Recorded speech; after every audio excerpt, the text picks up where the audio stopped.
5 নম্বর ওয়ার্ডের এই পথসভা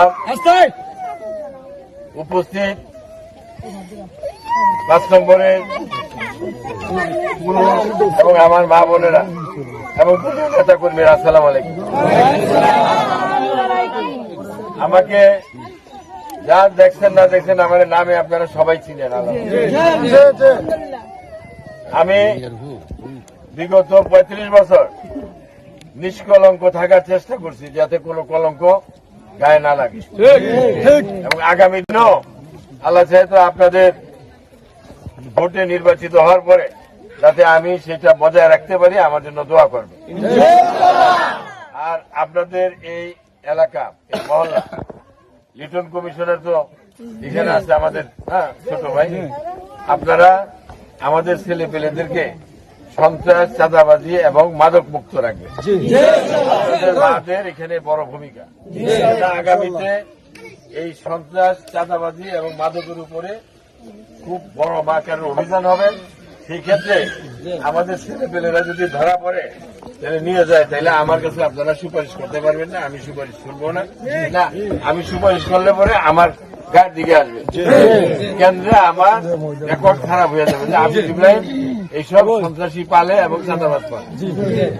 আর আপনাদের এই রাস্তা, আপনাদের এটা তো দেখতেছেন, আপনাদের মানে তো ঢাকা সিটি কর্পোরেশনের মতো রাস্তা হইতেছে, এটা আমাদের লোকেরা করতেছে। আপনারা কাজটা যাতে ঠিক মতো হয় এটা দেখে বুঝে নেবেন। রিটার্ন কমিশনারের দায়িত্ব, আপনাকেও নিজেকে দায়িত্ব। তারপরে কবির মিয়াতে আছি, যে দেখবে যে আপনারা আগামী 12 তারিখ সকাল, আমরা আজকাল গ্রাম দেশে যখন ভোর রাত্রে সেহরি বা নতুন ফ্রেশ চাউল ভাত রান্না হয় না, এরকম তাহাজ্জুদ নামাজ করে রান্না করে খাইয়া তাহাজ্জুদ নামাজ করে ভোট কেন্দ্রে যাবেন। ভোট কেন্দ্রে যদি আপনি আগে ভাগে যে লাইন না দেন, তাহলে বহিরাগতরা এসে কিন্তু এখানে লাইনে দাঁড়াবে, এটা ষড়যন্ত্র করতেছে। আর জামাতের কেউ যদি এখানে আমার কথা শুনেন, কেন জামাতের তো গুপ্ত থাকে, আপনারা জেনে রাখেন, আপনারা যারে নিয়ে আপনারা ঘুরতেছেন তারে কিন্তু জামাত ডিক্লেয়ার করছে সে জামাতের মানে দাঁড়িপাল্লার প্রার্থী না। এটা চিঠি দিয়া কিন্তু জামাতের সেক্রেটারি জেনারেল নির্বাচন কমিশনে জানিয়ে দিচ্ছে। এখন হলো আপনারা গায়ে জোরে তারে নিয়ে চলতেছেন। জনগণ এই অন্যায়কে প্রশ্রয় দিতে রাজি না, এবং যারে যে প্রার্থী না তারে জামাতের যারা সমর্থক যারা ভোট দিবে কেন, তাদের সামনে হইল মাকফারউদ্দিন যে জোটের ক্যান্ডিডেট সাথী মার্কা। আর আপনারা জানেন, আমরা ইতিমধ্যে ঘোষণা করছি যে আল্লাহ চাইতো আমরা নির্বাচিত হওয়ার পরে, তারেক রহমান সাহেব দেশের প্রধানমন্ত্রী হওয়ার পরে আমরা দেশ পরিচালনায় গিয়ে আমরা আমাদের দেশের আপামর জনগণের কল্যাণের জন্য আমরা প্রতিটি দুস্থ পরিবারে মহিলাদেরকে, যারা গার্মেন্টসে চাকরি করে, হয়তো আপনারা যারা আছেন কর্মজীবী বা বাসার যে মানে গার্জিয়ান মহিলারা, আপনাদের নামে ফ্যামিলি কার্ড থাকে, যেটা আপনারা 2500 টাকা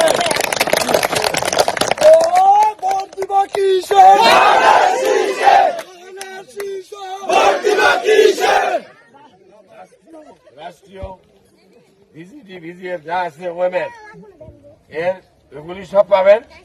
আর দলের থেকে আমরা ফ্যামিলি কার্ড দিব, আর কৃষকদেরকে কৃষি কার্ড দিব। ওই কৃষি কার্ড দেখে আপনারা ন্যায্য মূল্যে সার, কীটনাশক সবকিছু আপনারা নিতে পারবেন। আর আপনাদের চিকিৎসার জন্য আমরা স্বাস্থ্য সেবার জন্য কার্ড দিয়ে দিব, কার্ড দিলে পরে আপনারা সেইটা দিয়া আপনারা যে কোনো হাসপাতালে, ঢাকা, ভোলা, যেখানে যান, যে এই কার্ড হসপিটালে গেলে আগে কার্ডটা দিবেন, আপনার নাম এন্ট্রি হবে, আপনি কোন ডাক্তার দেখাবেন তার কাছে যাবেন, গেলে সে দেখে আপনারে যা পরামর্শ দিয়ে দিবে, দেওয়ার পরে আপনি আসবেন। আর কোন ফি দিতে হবে না, ওই ডাক্তার বিল করে এটা রাষ্ট্রের কাছে পাঠিয়ে দিবে, রাষ্ট্র টাকাটা দিবে। আসেন, এরপরে আপনাদের জন্য মাতৃত্বকালীন ভাতা আমরা দিব। এছাড়া আপনাদের চিকিৎসা সেবার জন্য আমরা বিভিন্ন স্বাস্থ্যকর্মী আমরা নিয়োগ করবো 1 লক্ষ। এই স্বাস্থ্যকর্মীরা আপনাদের বাড়ি বাড়ি, তাদের কাজ হলো ডিউটি বাড়ি বাড়ি যাবে। আমাদের